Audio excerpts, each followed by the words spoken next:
In the last 2 weeks, we've seen something strange. An Essendon player has kicked 5 goals, and then the next week, they've been listed as a defender. Why?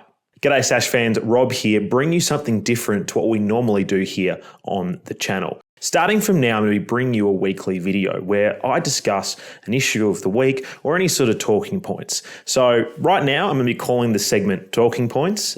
If someone can think of a better Essendon-related name, maybe I'll change it. But for now, we're going with Talking Points. It may be something positive, something negative, or just looking at the news of the week. So this week, I'm bringing you something that I'm calling the Kyle Conundrum. Kyle Langford, pick 17 in the 2014 draft. Kyle's early days were spent as a half forward. 2016, like for many young players, Kyle got the opportunity for more minutes, playing 17 games across the season. However, the following year, his senior time was cut short as he was sent back to the VFL to work on developing as an inside midfielder. After being given the number 4 jumper, formerly worn by Joe Watson, the next few seasons would be spent floating through the midfield, occasionally at the centre bounce, sometimes on a wing, and sometimes drifting from a half-forward position. In his last 4 seasons, he'd kicked 15, 11, 13 and 10 goals in each season, with the latter only coming after 9 games.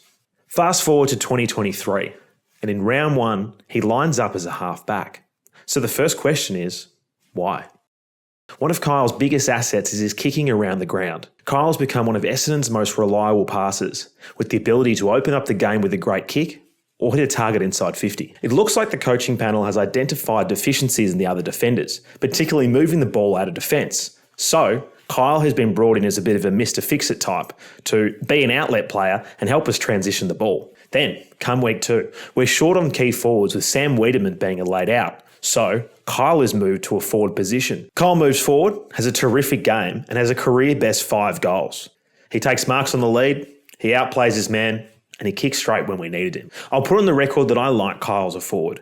I think it's where he plays his best footy, can be most damaging, and it's where he played a lot of his junior career. Now, we go back to week 3, and Kyle is named as a defender. He has a serviceable game. 17 disposals, 7 marks, and he swung forward late in the piece to try and snatch the game for Essendon. And he ends up with 1 goal. So, what is the best solution for Kyle and for the balance of this team?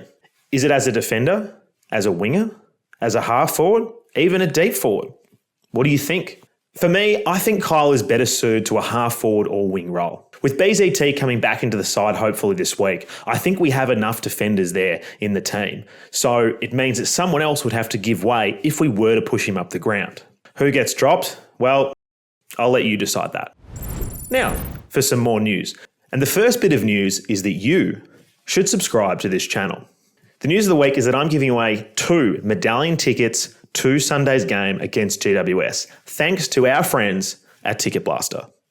All you have to do is click the subscribe button. You know, the one that's down there, or wherever it is that you have it on your device. Click that button, subscribe. Then you're in the running for 2 free medallion tickets. They are the best seats in footy. This could be you, sitting there, beer in hand, or a water, or whatever floats your boat, enjoying the game against the Giants on Sunday.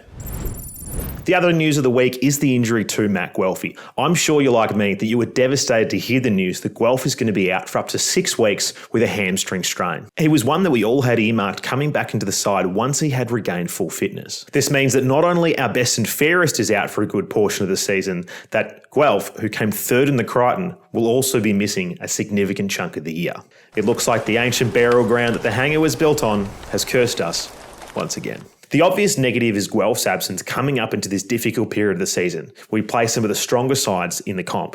The pro, however, being that the small forwards who are in the side are looking like they're going to have a pretty uninterrupted run of getting regular senior minutes, assuming something doesn't go wrong. ADJ and Menzie will have a good opportunity to play a portion of games uninterrupted for this difficult period coming up in the season. And there's also this bloke called Will Snelling, who may work his way back into the frame. Well, that's all from me for today. I'd love to know your thoughts on the Kyle Conundrum down in the comments.